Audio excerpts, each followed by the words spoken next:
So I'm in my conservatory. This is where the ficuses live during the winter. But although it's summer now, they're still in here because I want to force some of them. This poor ficus, look at the size of it, it's massive.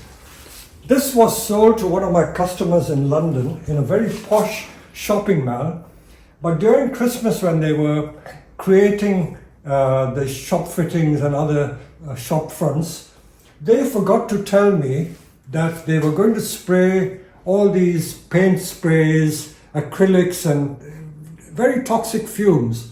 Not only that, over the period of 2 weeks, they did not water it because all the workmen were there and no one bothered to water the tree. So this poor tree lost almost 60 or 70% of all its branches.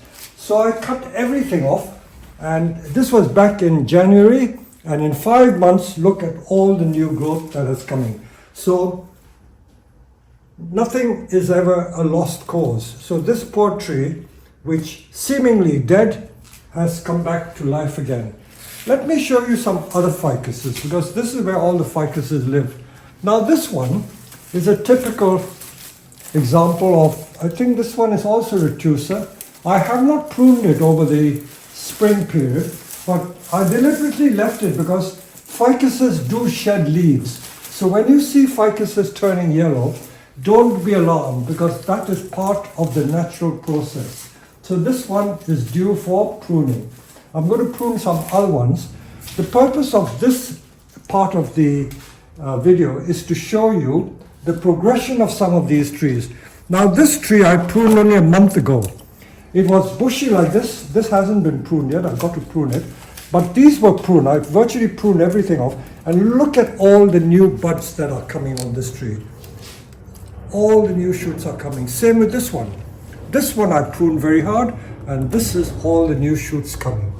And these are all the new shoots coming. Those trees at the back have not been done. So this is what happens when you prune hard. It will bud back. And summer is a good time because they will sprout easily. I'll now take you to the front greenhouse where we've got some massive ficuses, and I'll show you how to prune. I'll show you the progression of other ones too. Greenhouse where we sell the indoor trees, and to show you the progression of some of the trees I pruned. This should be on a video that will come out. I think it will be coming out soon, but the earlier video where I showed pruning the ficuses was done about a month ago.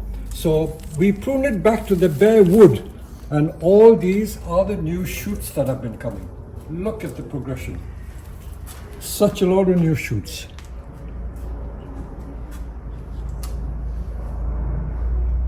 And this too, you see I created some space and layers. I cut it hard back, and these are the new shoots that are coming.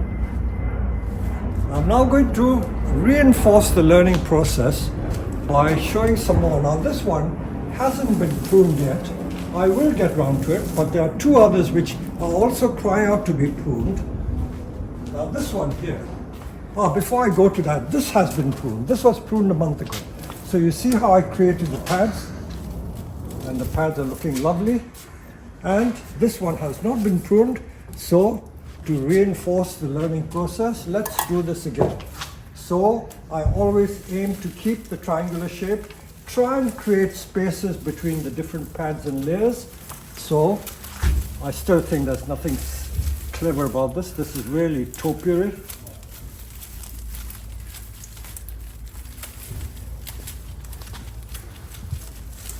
Sometimes I do wish I lived in a tropical country because the plants grow so fast that you can get results so quickly.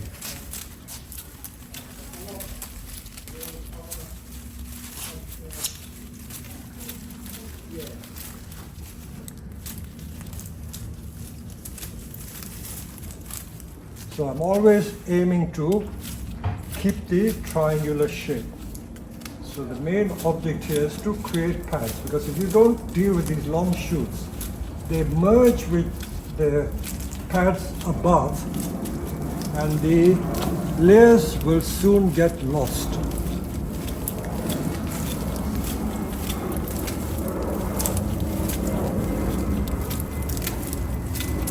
Remember that as long as your tree is healthy, you can do heavy pruning like this. But if your tree is weak, then you've got to be a bit careful. Don't prune as hard, and make sure the tree becomes strong before you do heavy pruning like this. I'm just pruning it back to the level that I want so that I can go deeper in and do more refined, careful pruning.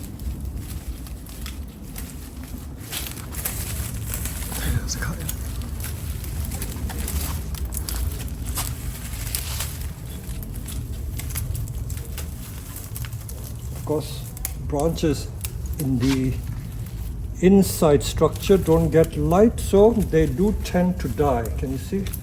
Quite a few dead twigs in there. And this is simply because of lack of light.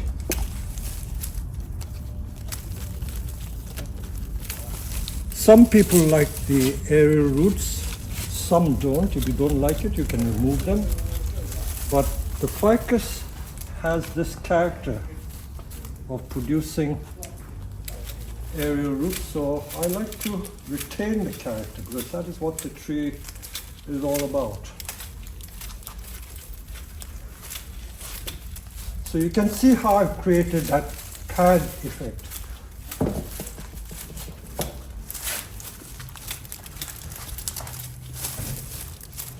I'm now going to hand the secateurs or scissors to Josh and let him have a go at doing this as well.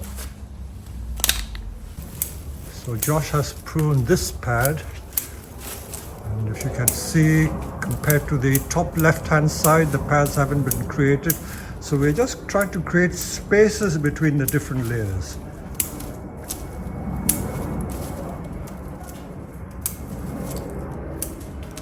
And that tree at the back has not been pruned for about 6 or 9 months, so it's completely congested like a big ball.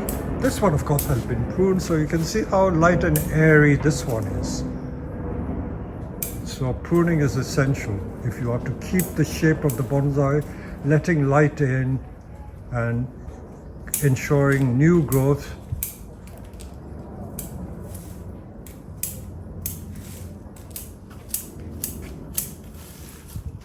Of course, with the smaller bonsai, the scale of pruning is much less, not as drastic or heavy as this, but the principles are the same. Indoor bonsai are more difficult than outdoor bonsai. And although the ficus is the easiest of all the indoor trees, this one was brought to me by a customer and he's had it a year. I don't know whether the room is too warm or too dry, but it seems to be suffering and it has dried out. Some of these branches are completely dry, and the customer tells me that he has repotted it again. Now, there are not a lot of roots on it. Look, I don't know what has been happening, but there are not a lot of roots, but the tree is not entirely dead. See, it shouldn't be like this. It shouldn't be like this. So when you get a situation like this, I'm going to show you what we can do. Let me show you a healthier ficus. So Josh, if you come around with me, I'll show you what the root structure of a healthy ficus should be.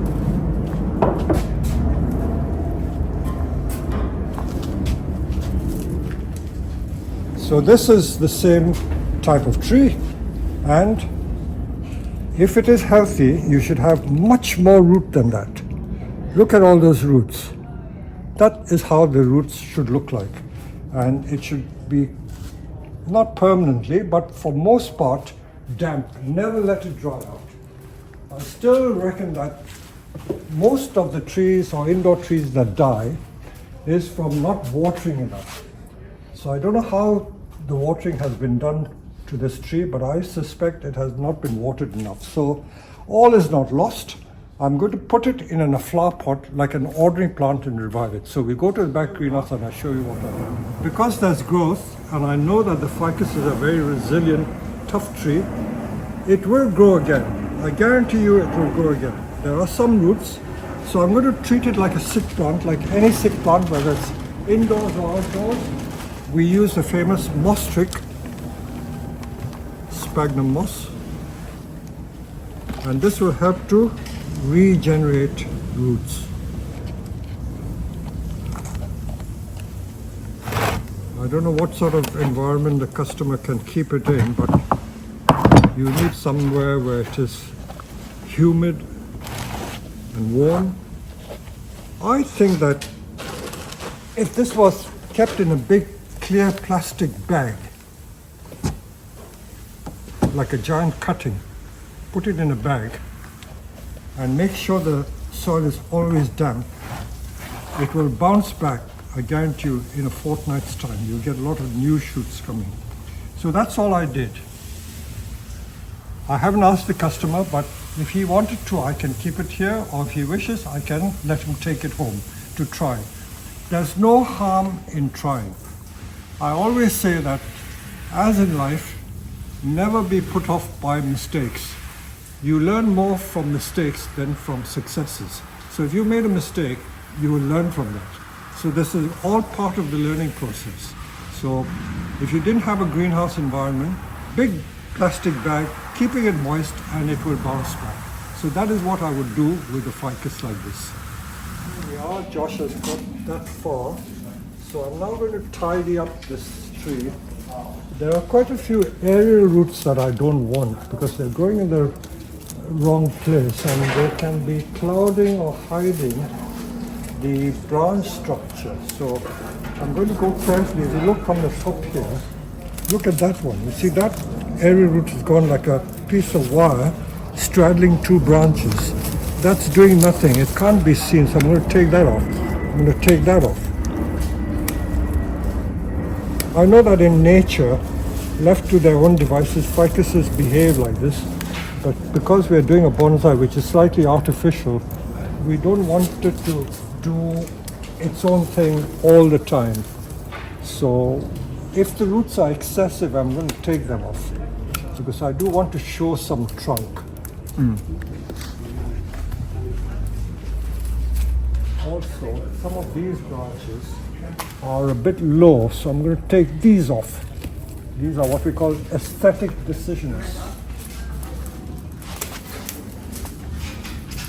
I want to show more trunks, I'm going to take those off. So all these new aerial roots, you see, they all become thick roots if you need it. I could do a bit of wiring as well to lower these branches a little more like that because it's popping up too much.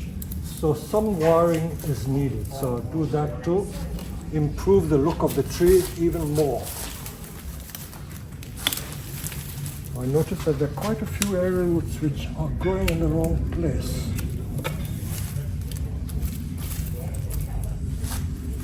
And if you look in this structure, there's a lot of crisscrossing going on, and you don't need all of that.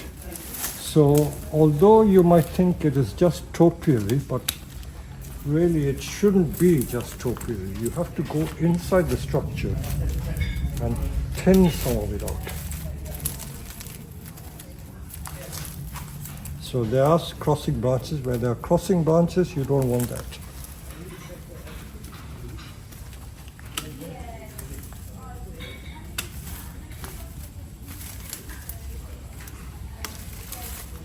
See, I'm thinning this. You see how thin that structure. So it's not really topiary now. You can see how it's thinned out. Compare this with this. This has not been thinned, but that has been thinned. So you have to go selectively and thin it out to let more light in. So the first stage would be like what we call topiary work, but then the second stage is to go in and analyze each of these branches to see whether you need it or not. Like that one I've taken out, quite a significant branch. So that one also I take out. They'll all make beautiful cuttings. You're going to save all these for cutting because you get quite a nice thick tree. So can you see how this has been thinned? You see, it's quite different from this one.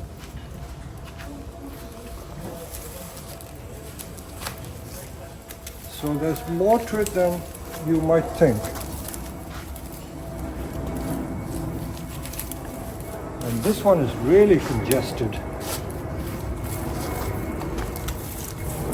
I know that for a lot of people, as long as it has a lot of foliage, a lot of branches, and the tree looks healthy, okay, that's fine. But to get refinement and to get elegance, you have to go in and do refinement.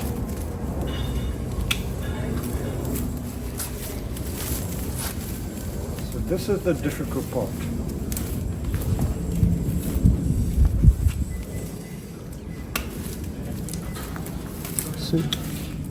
See how I'm selectively thinning this out. So by letting more light in, the health of the tree will improve. You see how nice and thin, light and airy that part of the tree is now? That part I don't need.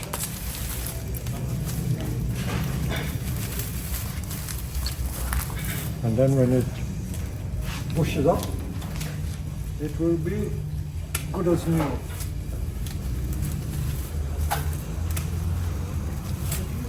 So we're now transitioning from topiary to proper bonsai.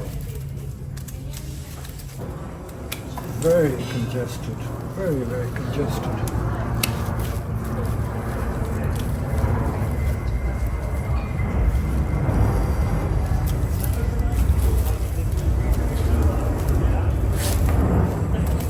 So that's thinned out. So we've now got to thin this one as well.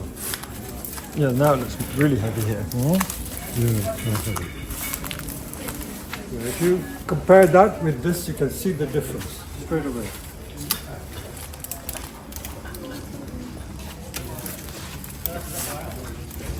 Don't ask me how it's done, but I think it's just selectively seeing where it overlaps, where it is crisscrossing. That's what we take out.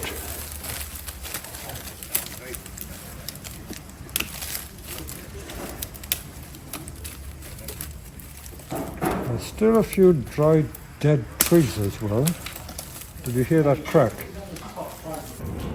The thing is, this tree, this is the front. Yeah. You can't see the trunk much. So I was going to thin this more. And if I thin this too much, you might end up with nothing. Yeah. That's what I'm afraid of. Oh, look at all these thick cuttings. We're going to have got a lot of new plants.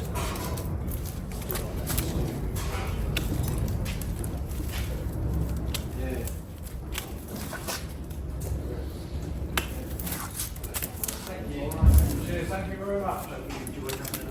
Yeah. Bye. Okay, definitely. So we can now see the front. That was the object. I think you're right.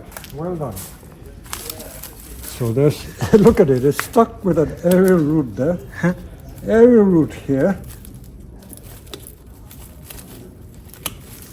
And then there's going to be a great big chunk of a root here.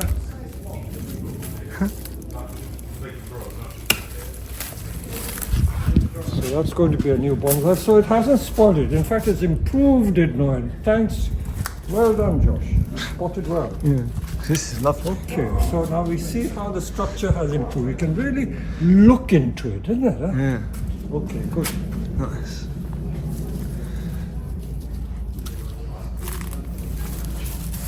Trial and error, a little bit at a time, soon works out. The thing is not to take great big chunks off. Take a little bit off and see how it looks.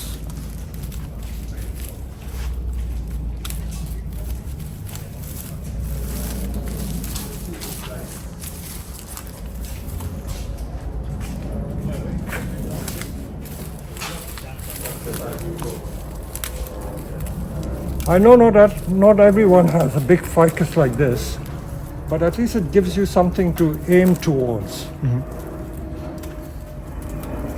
Remember, the principles are always the same. You can learn from these and apply to other trees, like thinning other trees.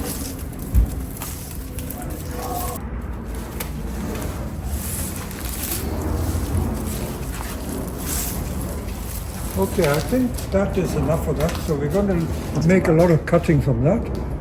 And then we will tackle another difficult tree. Thank you. So this is a big tree. All right, that's fine. This is the back side.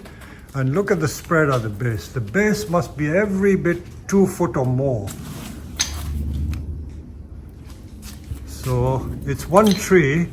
It has like triple trunks and some beautiful aerial roots, so you can see the trunk and some aerial roots. Let's look at the other side. It's in a pretty shallow pot.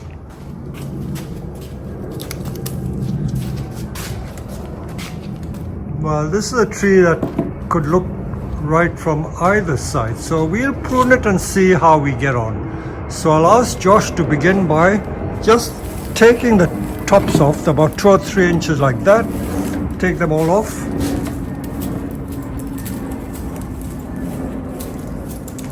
And then we will look into the structure. Also, again, bearing in mind we need to keep the conical shape.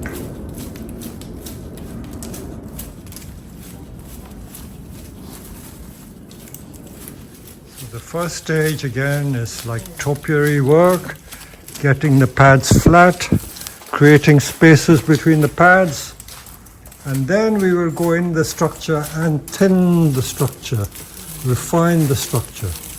So although we say it's topiary, it's not really topiary. There is more to it than that. So we've pruned a lot. We've just taken the upward growing tips to create flat pads, and now I'm going to go into the structure to thin it out a bit. So if you look at this, this is what we call topiary, but we don't want that.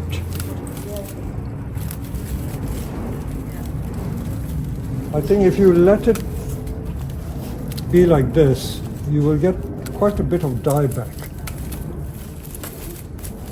because there's not enough light getting in there.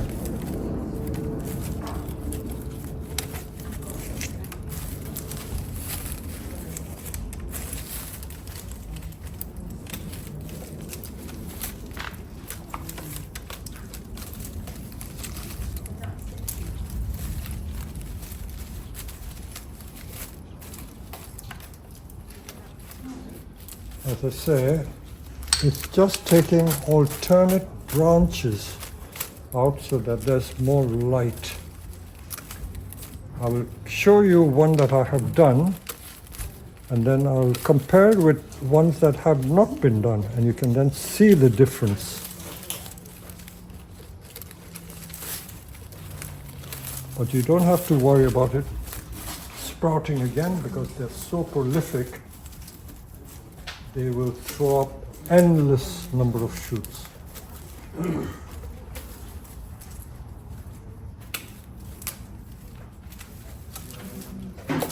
Okay, now have a look. If you bring the camera around, this has been thinned from the top, you can see. This has been thinned. This has not been thinned. This is just like a blob. This is topiary, this is bonsai. So I've got to go through each of these pads and create the open structure. So I emphasize again, the tree has to be healthy to begin with. Do not attempt to prune a tree that is looking sick. If a tree is strong, however hard you prune, it will shoot back again.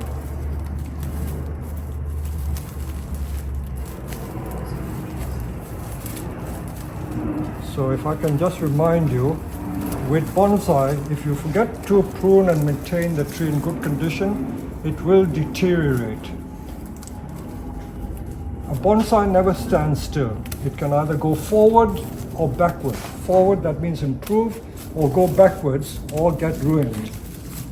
So this is the care that you need. And as people get more involved in the hobby, this is what they enjoy doing.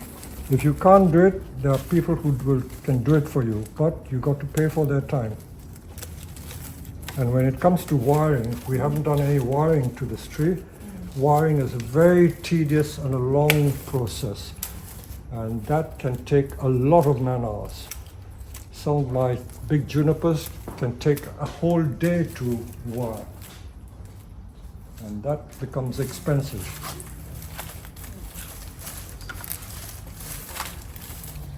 So again, you see how I've thinned it out, huh? No longer dense. This has not been thinned, so that's a big clump. I noticed that people have tried to do a bit of wiring here. The wiring has bitten in. Trees like ficus, which grow so rapidly, wiring has to be removed if you don't want it to scar too much. I know that we leave the wire on for our conifers, but certain trees like the ficus, the wires should not be left on.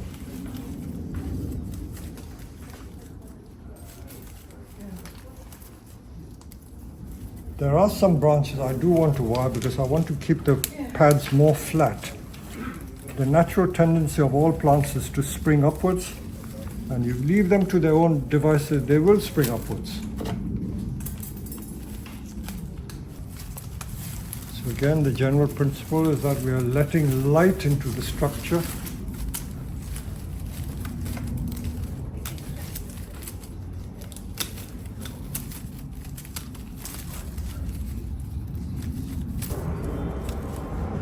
So I'm selectively pruning. I'm not taking huge chunks from just one area. I'm going all around this pad and taking alternate bits out. So there is like nice spacing between each of the twigs.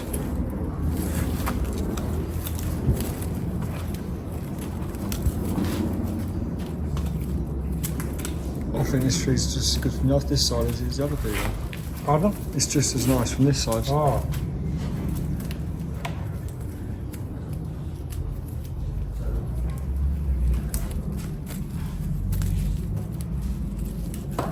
Well, talking about front and back of the tree, it doesn't always follow that every tree has to have a front and a back. Sometimes trees are so nice, they would look nice from any side. And then what is even more amusing is that what you like as a front, someone else may not like as a front. After all, beauty is in the eye of the beholder.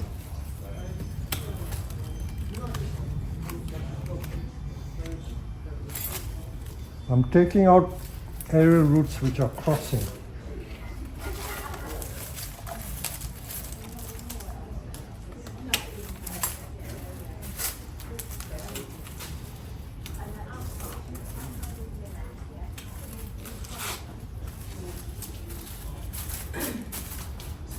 So this has to be thinned. I'll get onto that. Okay, I will now do the rest and then show it to you again.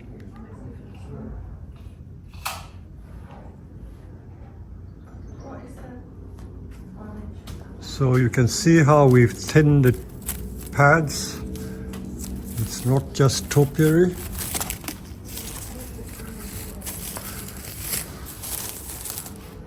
And the distinct pads, distinct layers and levels between the branches, and that massive trunk, almost like a raft. So we've shown you how to prune 2 of these major trees, and I hope you learned from this one.